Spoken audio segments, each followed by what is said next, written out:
सद्गुरु से प्रश्न। सद्गुरु, आपने कृष्ण की उस बुनियादी खासियत, उनके नीले रंग के बारे में बताया जिसमें सबको समाहित कर लेने की खूबी है। आखिर वो कौन सा तरीका है जिससे हम भी खुद को वैसे नीले रंग में बदल सकते हैं और किस तरह से उस नाजुक स्थिति में खुद को बनाए रख सकते हैं? सद्गुरु कहते हैं, यह नील वर्ण नाजुक तो बिल्कुल नहीं है। यह शरीर नाजुक है, यह संसार नाजुक है, लेकिन नीला रंग हरगिज नाजुक नहीं है। यह खुद को कायम रखने में, संभालने में सक्षम है। यह इस शरीर और दुनिया के बाद भी बना रहता है। हो सकता है कि कल को यह दुनिया खत्म हो जाए, लेकिन यह नीलिमा कभी खत्म नहीं होगी। तो जाहिर है कि यह नीला रंग बिल्कुल नाजुक नहीं है। अब सवाल उठता है कि यहां तक पहुंचने का तरीका क्या है? तो जिस दिन से आप ईशा योग कार्यक्रम में आए, उसी दिन से हम अलग अलग तरीकों से इस पर काम कर रहे हैं। पहले दिन से ही हम यही बताते आ रहे हैं, क्योंकि यहां सिर्फ एक चीज बताई गई है और आपको सिर्फ उसी के बारे में जानने की जरूरत है।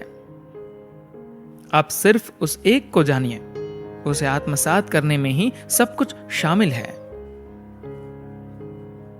यहां पहले दिन से ही हम जो कुछ भी कर रहे हैं, उसका मकसद आपको एक विशिष्ट अस्तित्व से एक समग्र अस्तित्व में रूपांतरित करना है। लेकिन आपका अहम लगातार विशिष्ट बने रहने की कोशिश करता है। विशिष्टता से समग्रता की ओर बढ़ना, पैशन यानी गहरे लगाव या जुनून से कंपैशन यानी करुणा की ओर बढ़ना ही असली मकसद है। करुणा को आप दया के रूप में मत देखिए। करुणा दया नहीं है, एक तीव्र भाव है जो सबको समाहित कर लेता है। जुनून या लगाव किसी एक सीमा या जगह पर आकर खत्म हो जाता है। इसे आप हमेशा के लिए नहीं रख सकते। जबकि करुणा समग्रता से भरी होती है।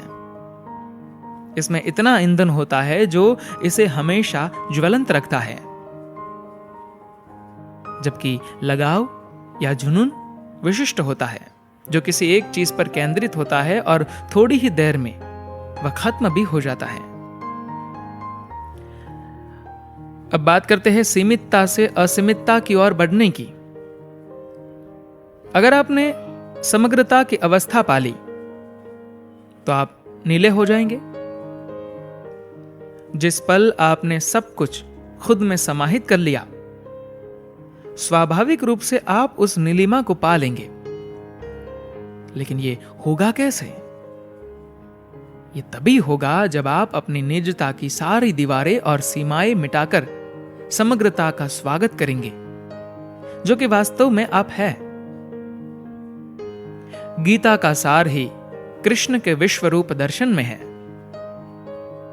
गीता के 18 अध्यायों में कृष्ण ने इतना कुछ कहा, लेकिन फिर भी अर्जुन लगातार उनसे सवाल पर सवाल करते गए। एक सीमा पर आकर कृष्ण को लगा कि बस बातें बहुत हुई, अब कुछ करके दिखाने की जरूरत है। तब उन्होंने अर्जुन को अपना विश्व रूप दर्शन कराया, जिसमें पूरा ब्रह्मांड समाहित था। अर्जुन उनका वो विराट रूप देखकर चकित रह गए। अर्जुन ने जिसके बारे में भी सोचा, चाहे वह बुरा हो या भला, इंसान हो या जानवर, देवीय हो या दानवीय, हर चीज कृष्ण के उस स्वरूप में समाहित थी। उस पल कृष्ण में उन्होंने समस्त ब्रह्मांड के दर्शन किए।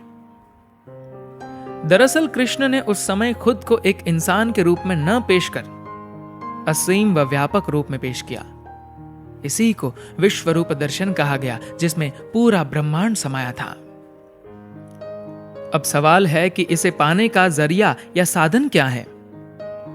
हमेशा योग प्रोग्राम के पहले दिन से जो भी कर रहे हैं, वो सब इसे पाने का जरिया ही है। जब हम कहते हैं कि ये सभी हमारे नियम हैं, तो ये भी एक साधन है आपको समग्रता की तरफ ले जाने का। जब हम कहते हैं कि हमारा उत्तरदायित्व असीमित है, तो ये भी एक तरीका है आपको उस ओर ले जाने का। जब हम कहते हैं कि हर चीज जैसी है हम उसे उसी रूप में स्वीकार करेंगे, तो ये भी समग्रता को हासिल करने का एक साधन है। जब ईशा क्रिया के दौरान हम कहते हैं कि मैं शरीर नहीं हूं, तो ये भी समग्रता पाने का एक तरीका है। भौतिक शरीर के कारण ही एक व्यक्ति के रूप में आपने अपनी पहचान बना रखी है। अगर मेरा और आपका यह भौतिक शरीर नहीं होता, तो निजता का सिर्फ सूक्ष्म एहसास ही होता। इस भौतिक शरीर की सीमाओं के चलते ही मैं और आपकी यह पहचान इतनी पुख्ता तौर पर स्थापित होती है। जब हम आपको ध्यान के लिए दीक्षित करते हैं और उसमें कहते हैं कि मैं इस पूरी जगत की मां हूं, तो यह समग्रता को हासिल करने का एक तरीका है। अगर आपने बताए गए उन सभी तरीकों का पूरी तरह इस्तेमाल कर लिया, तो आप उस नीलिमा से सरोबार हो जाएंगे। धन्यवाद।